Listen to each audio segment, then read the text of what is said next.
Perkenalkan, nama aku Ria Syahrinita Jihan dan alhamdulillahnya di semester kemarin semester kemarin betul di kelas 11 semester 1 aku mendapatkan kesempatan sebagai finalis FLS 2N 2024 di bidang jurnalistik.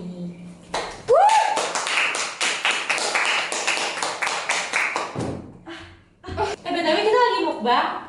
Makasih ya si Ambi, ini ada cilok, apa ya namanya? Cilok goang. Cilok goang yang ada di sampingnya Isola. Bisa di bawah, ini murah banget dan enak banget.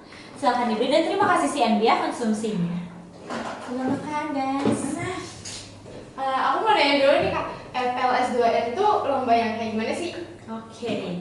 Jadi, Sobat Semapi dan teman-teman semua, FLS 2N itu adalah lomba yang diselenggarakan oleh Puspresnas atau Pusat Prestasi Nasional. Nah, lomba ini tuh setara sama O2SN, OSN, terus ada fiksi, opsi, dan lain sebagainya. Jadi, tarafnya tuh sampai di tingkat nasional dan diakui juga secara nasional. Seperti itu. Nah, sertifikat yang kalian dapat raih ya jika berkesempatan menjadi peserta ataupun menjadi finalis dan alhamdulillahnya kalau jadi medalis itu tuh nanti bisa diakui untuk SNBP ketika mau masuk ke kuliah gitu. Itu tuh cuman lomba yang tentang jurnalistik aja atau?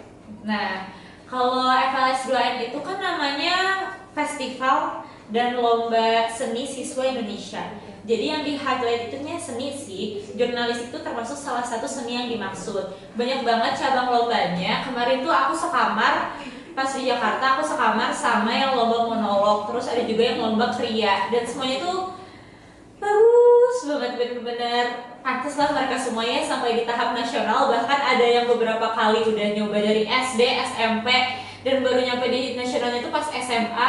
Ternyata perjuangannya tuh seberat itu tapi se-worth it itu juga guys. Karena aku juga kemarin berkesempatan wawancara ke salah satu medalis tahun 3 tahun yang lalu ya, pokoknya 2020 kalau nggak salah.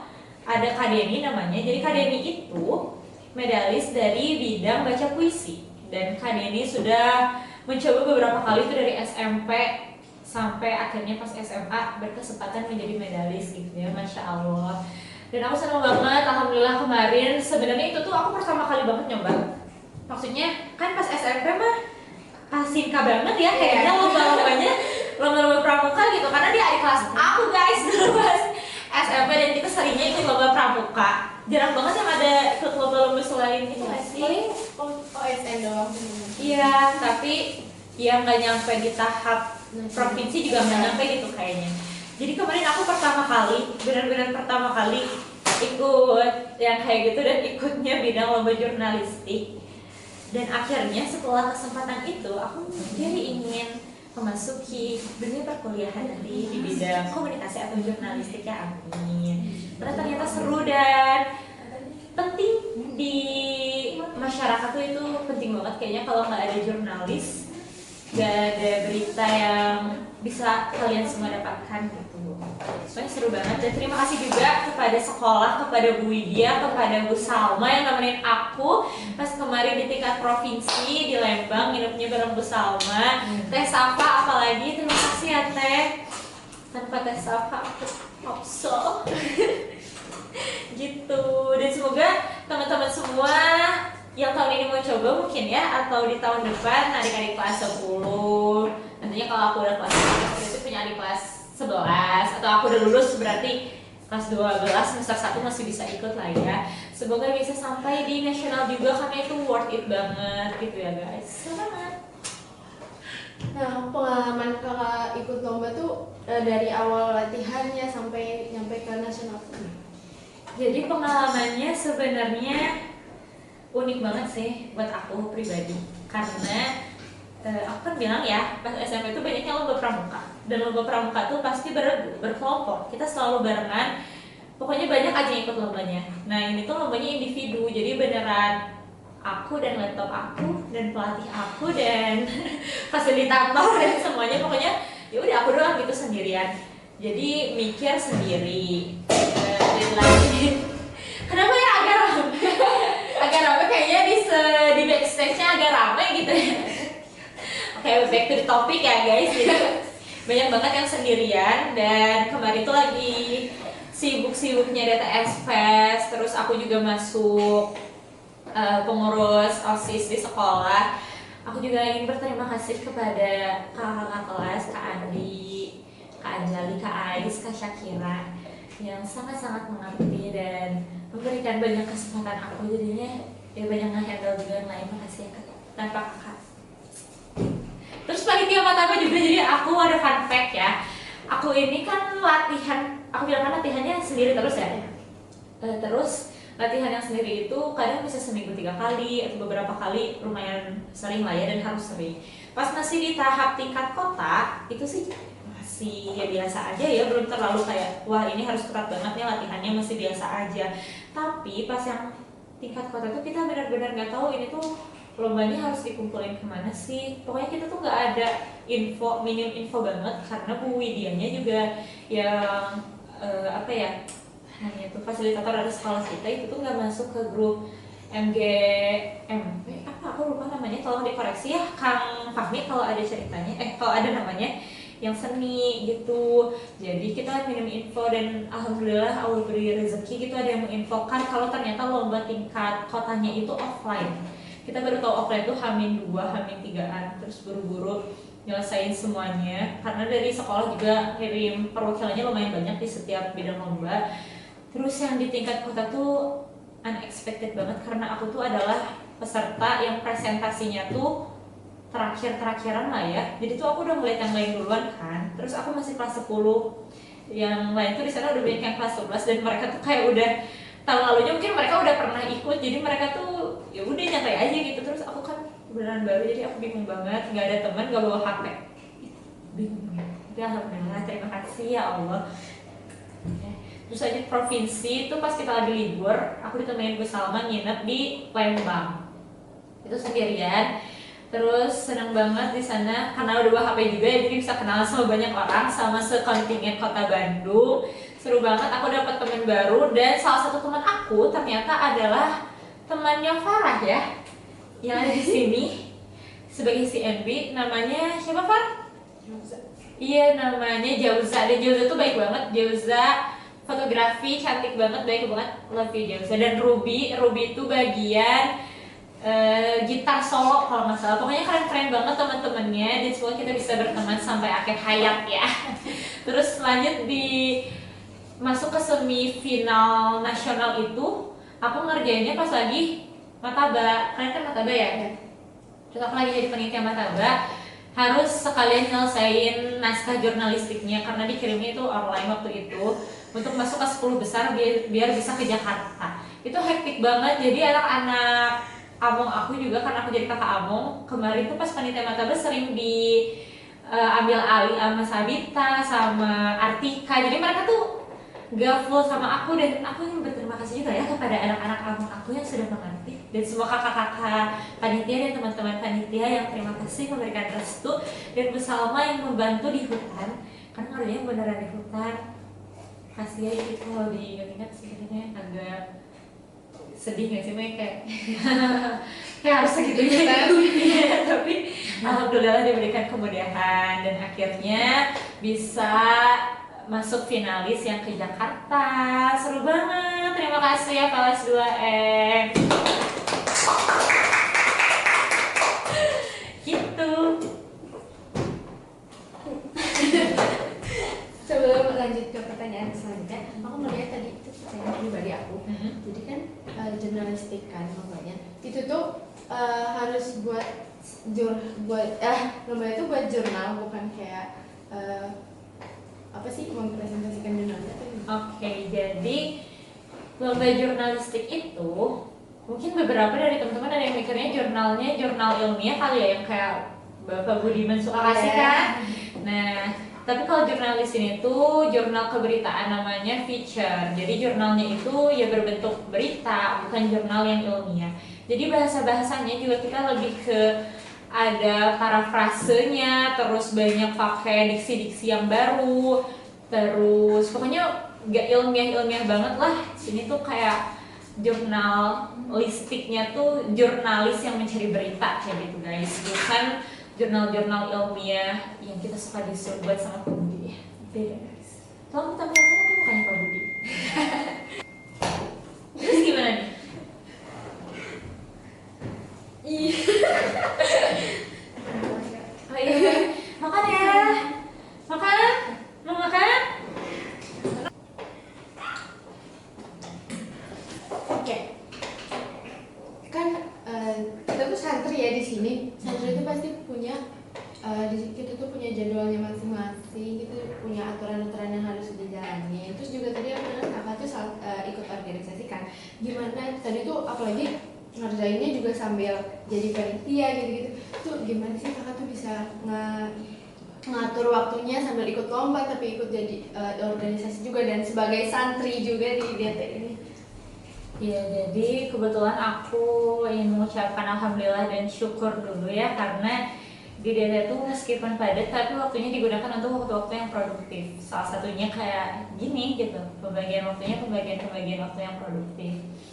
Jadi kalau aku membagi waktunya itu caranya sebenarnya aku dari awal masuk ke SMA tuh udah bikin kayak apa ya namanya plan aku selama SMA mau ngapain.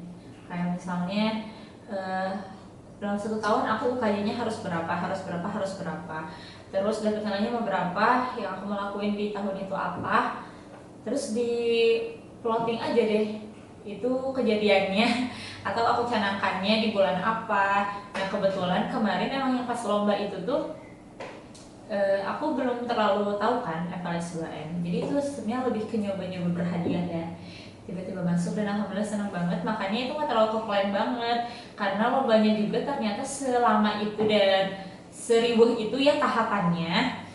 Jadi aku cuma prepare-nya, dan aku kira kan cuma sekali lomba, kan biasanya lomba sekali latihan terus lomba terus menang. Nah kalau itu latihan menang tingkat kota, latihan lagi menang tingkat provinsi, latihan lagi menang, jadi agak panjang gitu ya, memakan waktunya sangat lama banget ya. Jadi itu di luar rencana aku sebenarnya, dan banyak target-target juga yang tertinggal. Salah satunya adalah capaian hafalan. Terus aku juga sebelum lomba ke Jakarta aku di-spend KBM selama 1 minggu. Ada beberapa remet lagi susulan juga buat PSTS, jadi kan itu ketinggalan banget. Tapi setelah lomba juga itu jadi pengalaman buat aku kalau kita penting banget loh sebenarnya PSTS, sekalipun itu PSTS ya, daripada susulan sendiri. Atau aku juga ngelihatnya kita tuh kalau nggak belajar di kelas tuh sebenarnya slow living banget gitu, kita ngerasa ya udahlah gini-gini, padahal kalau di kelas tuh kita bisa dapet banyak ilmu yang bermanfaat, pokoknya banyak banget pembelajaran yang tanpa kita sadar tuh kita maju banget gitu ya. Itu yang aku rasa setelah aku ketinggalan KBM, capaian hafalan dan lain sebagainya. Jadi untuk aku kasih tips nih buat teman-teman, kalaupun mau ikut lomba semacam ini, silakan lebih utamakan KBM-nya dulu. Ambil waktu latihannya di waktu-waktu luang, atau kalian harus pastiin dulu target-target wajibnya, entah belajar, entah tahfiz itu udah terpenuhi sebelum kalian ambil waktu di-spend untuk lombanya, karena itu berpengaruh banget dan tergantung individu ya. Takutnya kalian tuh malah ngerasanya keenakan kalau di-spend, ntar malah kebablasan gitu, kayak kemalasan gitu. Jadi emang harus ada seni mengatur diri yang baik kayak gitu. Aku lupa ya. Tadi aku ngomong apa? Kalau gitu dari kesulitan yang dihadapi itu apa aja sih selain yang tadi kan? Pasti ada kesulitan yang tersendiri, apa hambatan-hambatannya gitu tuh. Oke, pastinya selain terkait target hafalan dan juga target belajar, kayak kesulitan lain yang aku hadapin itu kurang waktu.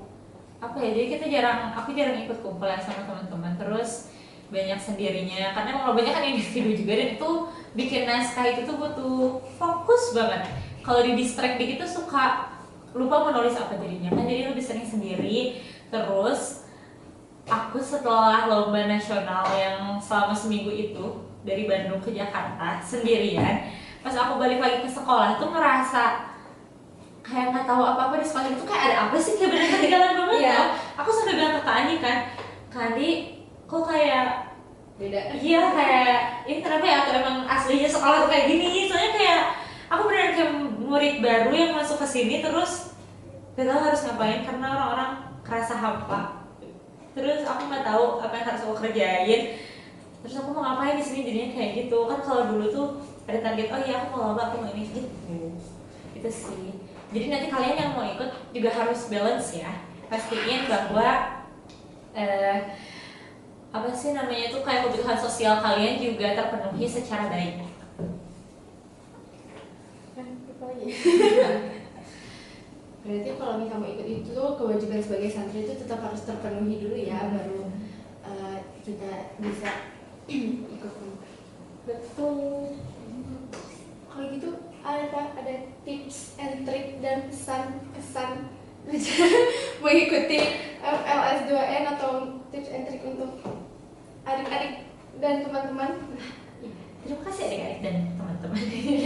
Tips and triknya mungkin tadi beberapa udah disebutin ya, terkait manage waktu, terus pastiin kebutuhan sosial, kebutuhan atau target-target individu seperti belajar dan capaian juga sudah terpenuhi. Plan dan plotting dengan baik waktunya biar semua targetnya seimbang dan balance. Terus kesan pesannya pokoknya aku dukung banget kalau misalnya di angkatan-angkatan selanjutnya akan ada yang meneruskan atau yang mau ikut perlombaan ini, karena worth it banget dan seru banget. Kalian semua punya hak untuk mengikuti ini. SMA tuh gak bakalan keulang lagi, jadi silahkan gunakan waktunya untuk sebaik mungkin. Dan aku senang banget, semoga Allah permudah segalanya. Untuk teman-teman yang ada di sini juga, Farah Lintang dan Nopoy, dan juga ada Afifah, semoga Allah permudah terus. Terima kasih.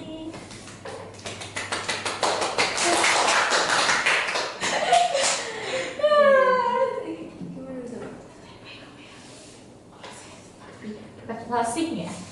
Ya mungkin segitu aja ya cerita hari ini. Makasih untuk Kak Desi sudah mau diundang ke TSP kali ini. Terima kasih sudah memberikan cerita yang sangat menginspirasi untuk kita semua. Jadi jangan apa ya, kita tetap kewajiban santri itu harus tetap terpenuhi walaupun kita mau ikut itu ya lomba individu gitu untuk kebutuhan sendiri, untuk kebutuhan masa depan, tapi kewajibannya sekarang juga tetap harus dipenuhi dulu, sosialnya juga. Jangan jadi orang yang mau tidak punya tangan, mending kita perbesar sosialnya biar banyak teman tuh, biar bisa mendukung kita juga kan. Betul. Oke. Mungkin segini dulu untuk podcast kali ini. Terima kasih untuk teman-teman yang udah mau nonton. Makasih juga untuk Kak Desi yang udah mau datang, udah mau ikut podcast kali ini. Terima kasih si Andy dan Afifah.